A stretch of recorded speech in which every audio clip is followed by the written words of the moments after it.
Halo semuanya, kembali lagi bersama info.co, info seputar TKI Taiwan. Oke guys, masih bersama saya mengudara dari kawasan kota Kaohsiung, Taiwan.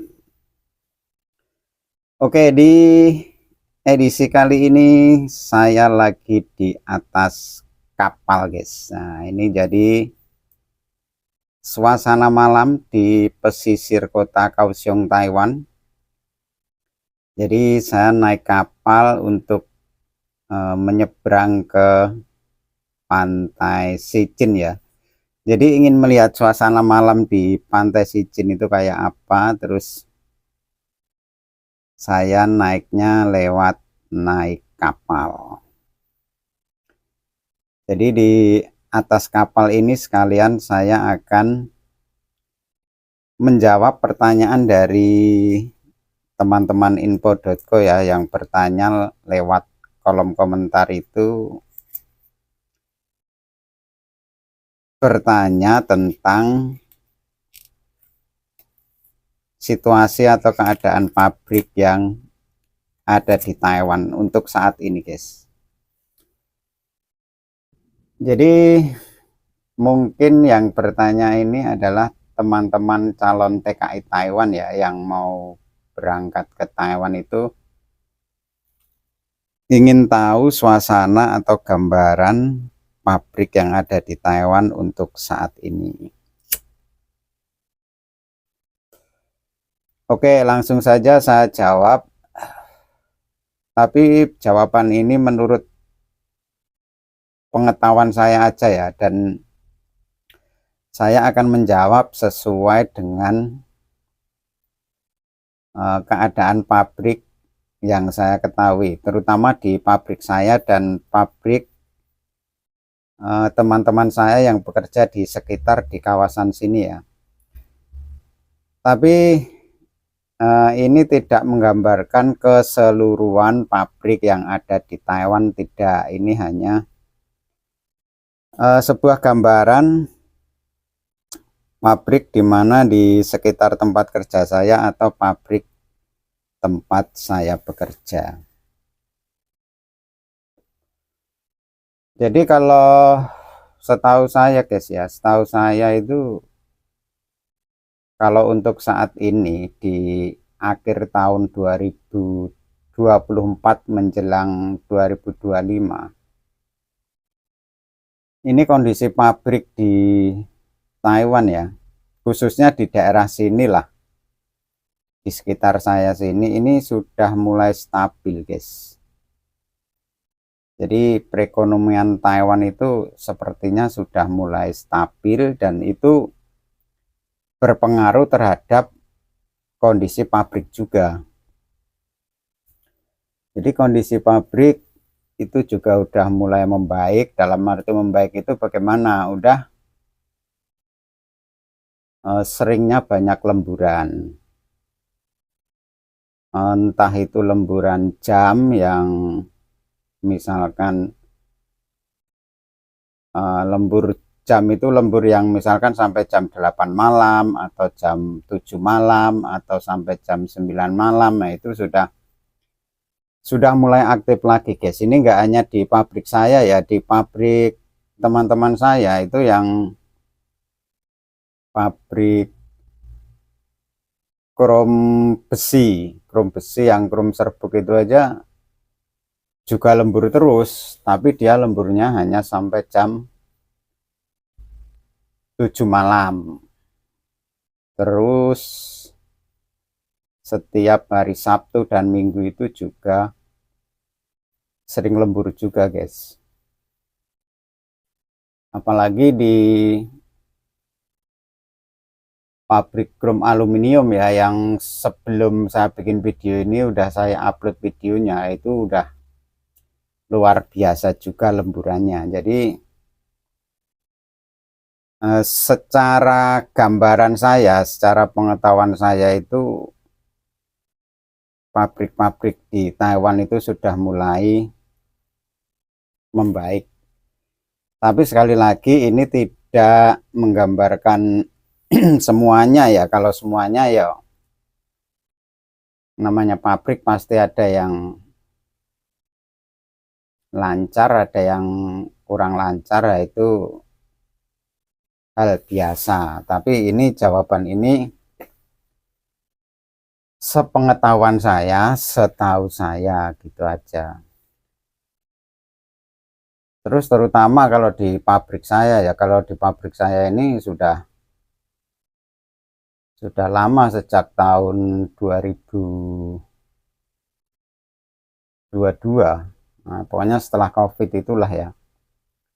Sejak tahun 2022 itu sudah mulai bangkit kembali dan produksi itu udah lancar, lemburan itu sampai jam 8 malam itu terkadang setiap bulan kalau di saya itu dapat 60 jam. Itu kalau di pabrik saya. Terus di pabrik-pabrik sekitar sini, sekitar saya ini kayak pabrik kursi, terus pabrik karet itu juga sekarang jalan guys, lemburannya itu sekarang juga udah mulai lancar lagi. Jadi dalam arti ya ekonomi Taiwan itu sudah hampir pulih lah. Kalau 100% pulih seperti sebelum COVID itu ya belum, tapi sudah mulai membaik. Jadi buat teman-teman yang mau berangkat ke Taiwan atau yang masih ingin proses, nah ini gambaran kecil kondisi pabrik di Taiwan di akhir tahun 2024 menjelang tahun 2025. Nah, terus kabar baiknya juga guys, di tahun 2025 nanti ya, itu gaji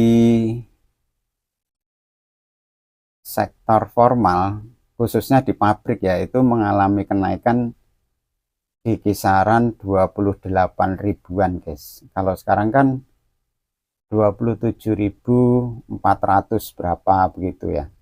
Nah, nanti tahun 2025 itu menjadi 28.000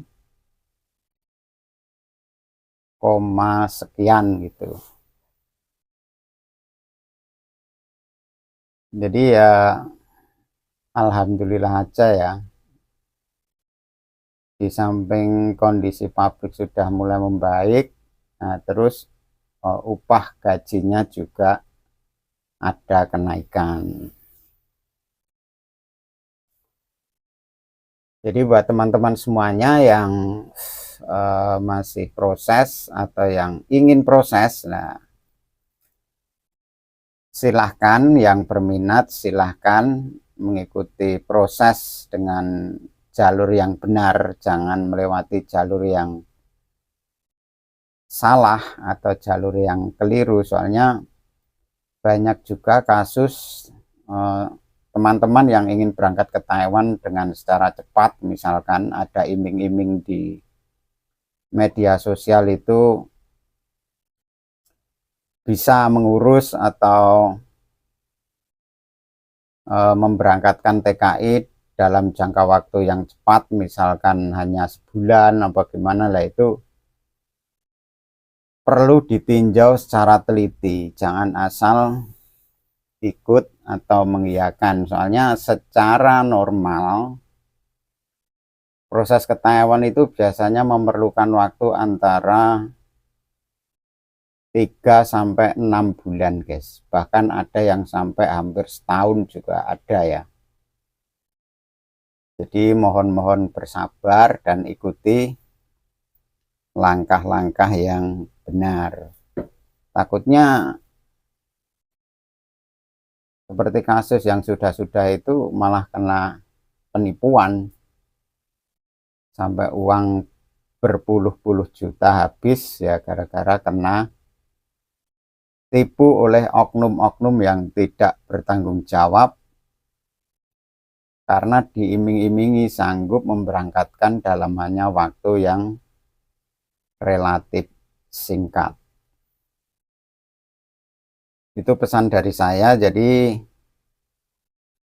ikuti prosedur yang benar, langkah-langkah yang benar, dan sabar. Soalnya ke Taiwan itu persaingannya ketat, guys. Dalam arti persaingan itu bukan persaingan secara skill ya, tapi persaingan secara job. Jadi jobnya misalkan terbatas, tapi peminatnya sangat banyak lah. Itu kan memerlukan kesabaran juga. Jadi jangan asal berangkat dengan iming-iming cepat diberangkatkan, tapi ujung-ujungnya nanti malah kena tipu. Mendingan dicek dulu, diteliti dulu supaya jelas. Itu aja ya teman-teman semuanya. Ini saya sedikit ngasih gambaran tentang kondisi pabrik yang ada di Taiwan di akhir tahun 2024 menjelang tahun 2025. Setahu saya kondisi pabrik di Taiwan di sekitar kawasan saya sini itu sudah mulai membaik dengan adanya banyak lemburan, guys. Soalnya kalau nggak ada lemburan, kalau hanya gaji pokok itu ya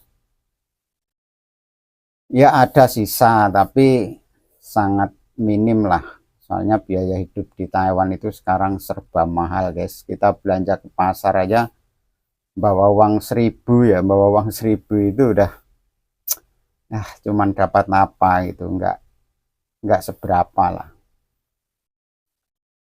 Jadi gitu teman-teman. Terima kasih yang sudah bertanya di kolom komentar. Mudah-mudahan jawaban saya ini bisa menjadi gambaran buat teman-teman yang mau berangkat ke Taiwan atau yang baru rencana mau ke Taiwan. Tetap semangat, semoga yang sudah daftar itu prosesnya lancar, segera dapat job dan terbang ke Taiwan. Oke, gitu aja dari saya. Terima kasih. Sampai ketemu di video-video berikutnya. Bye-bye. Terima kasih.